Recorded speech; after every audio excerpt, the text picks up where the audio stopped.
নমস্কাৰ প্ৰিয় দৰ্শক দি প্ৰাইম চলে সকলোকে স্বাগতম জনাইছো এই মুহূৰ্তত ডাঙৰ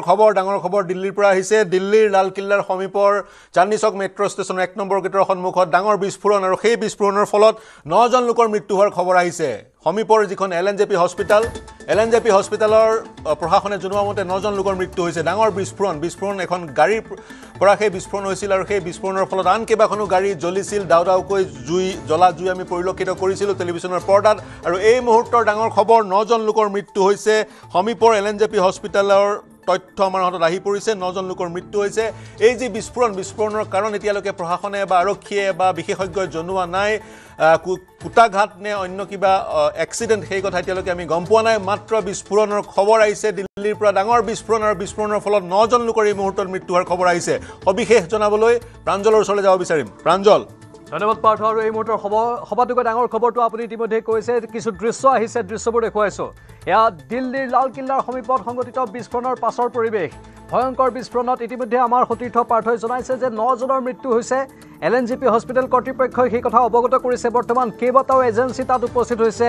নিৰাপত্তা সংস্থাসমূহৰ ভিৰ আমি তাত দেখিবলৈ পাইছোঁ আৰক্ষীৰ বৃহৎ দল তাত দেখিবলৈ পাইছোঁ এটা বিস্ফোৰণ কিন্তু কি বিস্ফোৰণ এতিয়ালৈকে স্পষ্ট হোৱা নাই মেট্ৰ' ষ্টেচনৰ 1 নম্বৰ গেটৰ সমীপত এই বিস্ফোৰণ সংঘটিত হৈছে আৰু এই ভয়ংকৰ বিস্ফোৰণত 9জনৰ মৃত্যু হৈছে এলএনজেপি হস্পিটেলৰ সূত্ৰ অনুসৰি 9জনৰ মৃত্যুৰ খবৰ আহিছে বৰ্তমান আৰক্ষী ঘটনাস্থলীত উপস্থিত হৈ তদন্ত আগবঢ়াই আছে প্ৰতিটো তথ্য উদ্ঘাটন কৰিবলৈ চেষ্টা কৰি আছে লগতে আন কেইবাটাও নিৰাপত্তা সংস্থা তাত গৈ উপস্থিত হৈছে বম স্কোৱাডৰ দলো গৈ তাত উপস্থিত হৈছে আৰু পুংখানুপুংখ ৰূপত তেওঁলোকে পৰ্যবেক্ষণ কৰিছে প্ৰতিটো তথ্য উদ্ঘাটন কৰিবলৈ চেষ্টা কৰিছে কিন্তু দিল্লীত এই বিস্ফোৰণৰ পাছতেই আতংকময় পৰিৱেশৰ সৃষ্টি হৈছে ইয়াৰ দৃশ্যসমূহ দেখুৱাই আছোঁ আমি লাল কিলাৰ কাষৰ মেট্ৰ' ষ্টেচনৰ সমীপত এই বিস্ফোৰণ ভাষ্য আহিছে आगे जी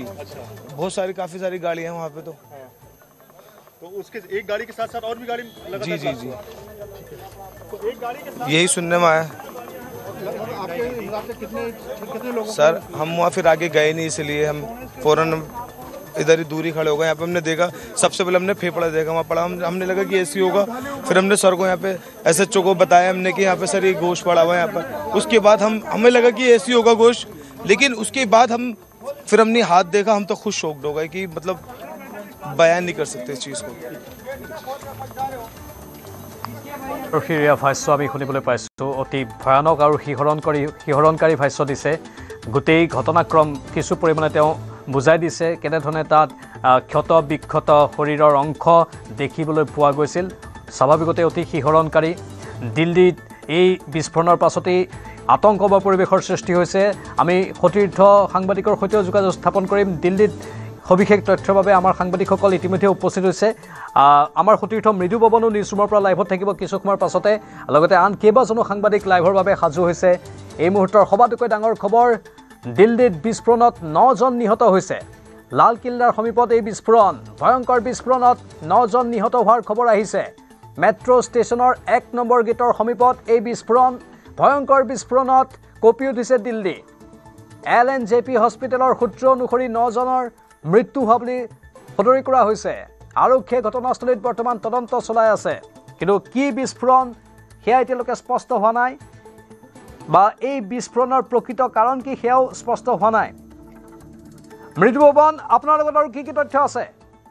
চক প্ৰাঞ্জল প্ৰতিম ইতিমধ্যে আপুনি জনাইছে যে 9জনকৈ লোকৰ মৃত্যু হৈছে যিটো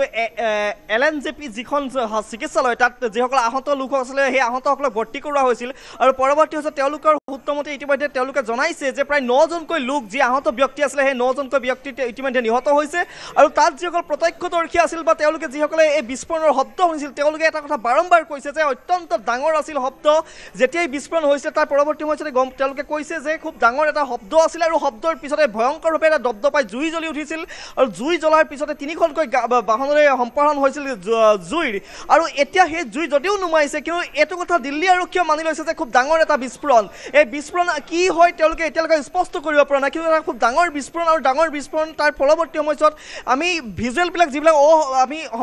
যিবিলাক এডিট কৰিবলগীয়া হৈছে বা এনেকুৱা কিছু ভিজুৱেল দেখিবলৈ পোৱা গৈছে যে য'ত নেকি মানুহ পৰি ৰৈছে ৰাজপথত এই বোমা বিস্ফোৰণৰ পিছত এনেও কিছু দৃশ্য যিবিলাক দৃশ্য আমি দেখাব নোৱাৰোঁ অসম্পাদিত ৰূপত সেইবিলাক প্ৰত্যক্ষদৰ্শী মৃদুপৱন কৈছে ক্ষত বিক্ষত শৰীৰৰ অংশ তেওঁলোকে দেখা পোৱা বুলি সেইখিনিয়ে স্পষ্ট কৰি দিছে কেনে এক ভয়ংকৰ পৰিস্থিতি তাত উদ্ভৱ হৈছে হয় চাওক ইতিমধ্যে সেই ভিজুৱেল আমি দেখুৱাব নোৱাৰোঁ কিন্তু সেই ভিজুৱেলসমূহ আমি যেতিয়া দেখিছোঁ তেতিয়া এটা কথা অনুমান কৰিব পাৰি যে অত্যন্ত ডাঙৰ আছিল অত্যন্ত ভয়ংকৰ আছিল এই যি বিস্ফোৰণ আৰু এই বিস্ফোৰণটোৰ পিছতে আচলতে ইমান ডাঙৰ বিস্ফোৰণ হোৱাৰ বাবে হয়তো এতিয়ালৈকে নিশ্চয় বিস্ফোৰণ আৰু সেই বিস্ফোৰণৰ আঁৰৰ তথ্যখিনি এতিয়া উদ্ঘাটন কৰিবলৈ তদন্তকাৰী সংস্থাসমূহে চেষ্টা কৰি আছে কেনেধৰণৰ বিস্ফোৰক সেয়া এতিয়ালৈকে স্পষ্ট হোৱা নাই কিন্তু 9 জনৰ মৃত্যু হোৱাৰ খবৰ আহিছে গোটেই দেশজুৰি এতিয়া এক প্ৰকাৰ আতংকময় পৰিৱেশৰ সৃষ্টি হৈছে এই বিষয়টো কেন্দ্ৰ কৰি कोई ना कोई टेरर বহু বছৰৰ বিৰতিৰ जाहिर सी बात है कि মূৰত इस तरह का धमाका उस वक्त किया गया जब भीड़ भरा यहाँ पर इलाका जिस वक्त लाल किले की रेड लाइट जब चलती है तो उस वक्त जो गाड़ियां यहाँ पर चल रही थी वो भी चपेट में आई हैं 2 से 3 गाड़ियां नहीं बल्कि कई सारी गाड़ियां यहाँ पर चपेट में आई हैं और सबसे अहम चीज ये कि जो वैन यहाँ पर खड़ी थी लेफ्ट साइड में वैन आपको दिखा रहा है ये मारुति वैन ओमनी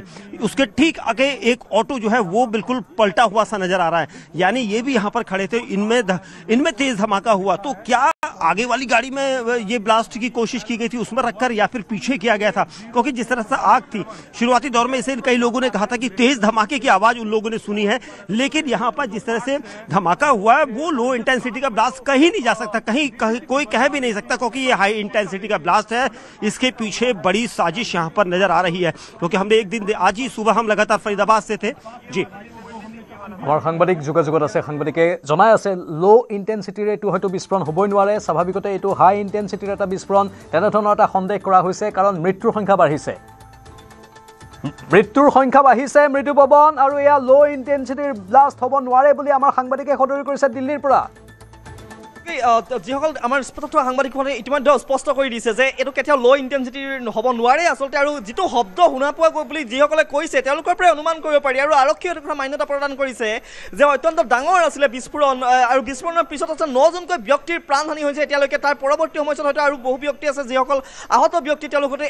LNJP যিখন হস্পিটেল সেই হস্পিটেলত ভৰ্তি হৈ আছে আৰু 9 জনকৈ ব্যক্তি এটা নিৰীহ ব্যক্তিৰ যিটো প্ৰাণহানি হৈছে এই প্ৰাণহানিৰ পৰা এটা কথা অনুমান কৰিব পাৰি যে এই বিস্ফোৰণ কেতিয়াও সৰু নহয় এই বিস্ফোৰণ অত্যন্ত ডাঙৰ আৰু এই বিস্ফোৰণ আচলতে চিলিণ্ডাৰ বিস্ফোৰণে হয় নে বা অন্য কিবা হ'ব পাৰে সেই কথা এতিয়ালৈকে যদিও স্পষ্ট হোৱা নাই কিন্তু এটা কথা স্পষ্ট হৈ পৰিছে যে এই গোটেই যিটো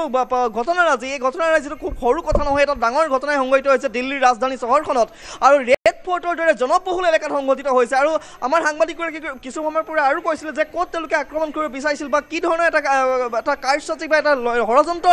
ইয়াত আছে সেই কথাবিলাক খুব গুৰুত্বপূৰ্ণ হ'ব আৰু NSGৰ টীমেই হওক বা কেন্দ্ৰীয় গৃহ মন্ত্ৰালয়ে হওক তাৰ ফৰেনচিক দলে বা বোমাৰ যিটো স্কোৱাড টীমেই হওক এইবিলাক সকলো বৰ্তমান সষ্টম হৈ পৰিছে আৰু এক প্ৰকাৰ দিল্লীত এই ঘটনা সংঘটিত হোৱাৰ পিছতে এটা এলাৰ্ট জাৰি কৰি দিছে চাৰিওফালে এলাৰ্ট জাৰি কৰা হৈছে বিশেষকৈ এটা যিহেতু এটা ব্যস্ত চহৰ জনবহুল জেগা স্থান আৰু তাৰ পিছত এটা এলাৰ্ট জাৰি কৰা হৈছে আৰু গোটেই ঘটনাৰ যিটো প্ৰিলিমিনাৰী যিটো ষ্টেজ বা প্ৰিলিমিনাৰী যিখিনি তদন্ত কৰি থকা হৈছে বুলি ইতিমধ্যে জানিব পৰা গৈছে আৰু এই যিটো ঘটনা হয় ভাষ্য আহি আছে অলপ ৰ'ব उसके लिए कम से कम बेसिक इन्फॉर्मेशन आप दे दीजिए As of now, I cannot tell you anything. Basic It is information under investigation. Sir, what is the primary information? আৰক্ষীয়ে কোনো কথা ক'ব বিচৰা নাই কিন্তু বহুদিনৰ বিৰতিৰ মূৰত এটা বিস্ফোৰণ হৈছে স্বাভাৱিকতে যাৰ ফলত আতংকৰ সৃষ্টি হৈছে আৰু অধিক আতংকই বিৰাজ কৰিছে মৃদুপৱন বহুদিনৰ বিৰতি আৰু এই বহুদিনৰ বিৰতিৰ পাছত এই বিস্ফোৰণে স্বাভাৱিকতে গোটেই দেশ কঁপাই তুলিছে এতিয়া হয় চাওক আগতে যি ধৰণৰ পৰিস্থিতি হয়তো পূৰ্বতে আছিলে কিন্তু দেখিবলৈ পোৱা গৈছিল যে দেশৰ সেনাই হওক বা দেশৰ আৰক্ষী হওক বা নিৰাপত্তা ব্যৱস্থা ইমান শক্তিশালী বা কঠোৰ হৈছিলে যে এই ধৰণৰ এটা ঘটনা সংঘটিত কোনো দুঃসাহস কৰা নাছিলে কিন্তু এতিয়ালৈকে স্পষ্ট হোৱা নাই আৰু ইতিমধ্যে আৰক্ষীয়ে কৈছে যে এতিয়া আমি যিকোনো কথা কৈ দিব নোৱাৰোঁ ইয়াৰ প্ৰাৰম্ভিক অৱস্থা আমি প্ৰিলিমিনাৰী ষ্টেজত আছোঁ বা এটা তদন্ত কৰি থকা হৈছে কি ঘটনা সংঘটিত হৈছে এই ধৰণৰ কথাবিলাক তেওঁ ক'বাৰ পৰা বিৰত আছিলে CNG ব্লাষ্ট হ'লে জুই বেছি দেখা যায় ইয়াৰ আঁৰত কিবা কাৰণত CNG ব্লাষ্টৰ দৰে ঘটনা জড়িত হৈ থাকিব পাৰে নেকি যিহেতু এইটো কথা কৈ থকা হৈছে যে যিখন বাহনত আচলতে ঘটনাটো সংঘটিত হৈছে এখন CNGৰ বাহন আছিলে বুলি কৈ থকা হৈছে আৰু বিস্ফোৰণটো কাৰ পৰা হৈছে কি ধৰণৰ হৈছে বিস্ফোৰণটো কেনেকৈ সংঘটিত হৈছে এই কথাখিনি কোনো ধৰণৰ আচলতে এতিয়ালৈকে স্পষ্ট এটা বাৰ্তা কোনো দিয়া নাই বা এটা বিবৃতি জাৰি কৰা নাই যেতিয়ালৈকে আচলতে কেন্দ্ৰীয় সংস্থাই হওক কি গৃহ মন্ত্ৰালয় হওক বা দিল্লী আৰক্ষীও কেন্দ্ৰীয় গৃহ মন্ত্ৰালয়ৰ অধীনস্থ হয় তেওঁলোকে কি কয় বা তেওঁলোকৰ মন্তব্য কি হয় আৰু বিবৃতি কি হ'ব ঘটনাটোক লৈ সেয়া খুব গুৰুত্বপূৰ্ণ হ'ব কিন্তু ডাঙৰ কথাটো হৈছে যে এই এটা ব্যস্ত চহৰখনত এই ধৰণৰ ঘটনা আচলতে কি বিজুতি হ'ব পাৰে বা কেনেকুৱা ধৰণৰ এটা শংকা বা কি ধৰণৰ কাৰোবাৰ ষড়যন্ত্ৰ নিহিত হৈ আছে এই কথাবিলাক নিঃসন্দেহে প্ৰশ্ন অৱতাৰণা কৰিব আৰু অৱকাশ আছে প্ৰশ্ন কৰাৰ আৰু 9জনকৈ ব্যক্তি এজন প্ৰথম অৱস্থাত যেতিয়া আমি কৈছিলোঁ যে এজন ব্যক্তিৰ মৃত্যু হৈছে বুলি আমি জনাইছিলোঁ আৰু তাৰ পৰৱৰ্তী সময়ত আমাৰ কিছু তথ্য আহিছিলে যে কোনো ধৰণৰ আচলতে আৰু তেনেকুৱা ব্যক্তি সংকটময় অৱস্থাত নাই বা তেওঁলোক সংকটযুক্ত হৈ থকা নাই তেনেকুৱা ধৰণৰ কথাবিলাক আমি কৈছিলোঁ কিন্তু এতিয়া যিখন হস্পিটেল সেই হস্পিটেলৰ কৰ্তৃপক্ষই যিখিনি তথ্য দিছে যে 9জনকৈ ব্যক্তি এজনৰ পিছত 9জনলৈ বৃদ্ধি পাইছে মৃত্যুৰ সংখ্যা ইয়াৰ কিন্তু ই অত্যন্ত চিন্তনীয় এটা বিষয় এটা উদ্বিগ্নতাৰ বিষয় কিন্তু ডাঙৰ কথাটো হ'ব যে আৰক্ষীয়ে কি কয় তাত NSGৰ টিমে হওক বা গৃহ মন্ত্ৰালয়ৰ টিমে হওক বা ফৰেঞ্চিকে হওক বা আপোনাৰ ব্ৰহ্মা বিশেষজ্ঞৰ দলে তাত উপস্থিত হৈছে তেওঁলোক হস্তম আছে তেওঁলোকে যিবিলাক প্ৰিলিমিনাৰী যিটো প্ৰাথমিক যিটো তদন্ত সেই প্ৰাথমিক তদন্ত আৰম্ভ কৰিছে তদন্তত তেওঁলোকে আচলতে কোনো ধৰণৰ এতিয়ালৈকে IED বিস্ফোৰণ বা এনেকুৱা ধৰণৰ বিস্ফোৰণৰ তথ্য লাভ কৰা নাই সেই কথা আমি স্পষ্ট হৈছোঁ কিন্তু তাৰ পিছতো তেওঁলোকে প্ৰত্যেকটো দিশ আচলতে নিয়াৰিকৈ বা তন্নতন্নকৈ চালি জাৰি চাইছে পৰীক্ষা নিৰীক্ষা কৰি আছে যাতে ইয়াত কোন কি ধৰণৰ ঘটনা আচলতে সংঘটিত হ'ব পাৰে আৰু কোনে যদি কোনোবা বেয়া কাম এই ধৰণৰ কুটাঘাতমূলক কাম কৰিছে এই দুঃসাহস কেনেকৈ কৰিব পাৰে আৰু যদি বাহনখনত থকা চিলিণ্ডাৰে বিস্ফোৰণ হৈছে বা এনেকুৱা ধৰণৰ বিস্ফোৰণ হৈছে কি ধৰণে এই ঘটনাটো হৈছে এই সকলো বিধাক কোঠাৰী খুব বিচাৰ্য লাইনত থাকক আমাৰ ডেপুটি এডিটৰ পাৰ্থ যিহেতু আছে ষ্টুডিঅ'তে পাৰ্থজ্যোতি বৰা এতিয়া কথাটো হৈছে যে এই লালকিল্লা অঞ্চলটো অত্যন্ত ভিৰ থকা এটা অঞ্চল প্ৰতিদিনে সন্ধিয়া ভাগত বহু লোকৰ সমাগম হয় যদি হাই ইণ্টেনচিটিৰ ব্লাষ্ট হয় স্বাভাৱিকতেই মৃত্যুৰ সংখ্যা আৰু অধিক বাঢ়িব বা তেনেধৰণৰ শংকাবোৰো থাকে আপুনি কেনেধৰণে বিষয়টো পৰ্যালোচনা কৰিছে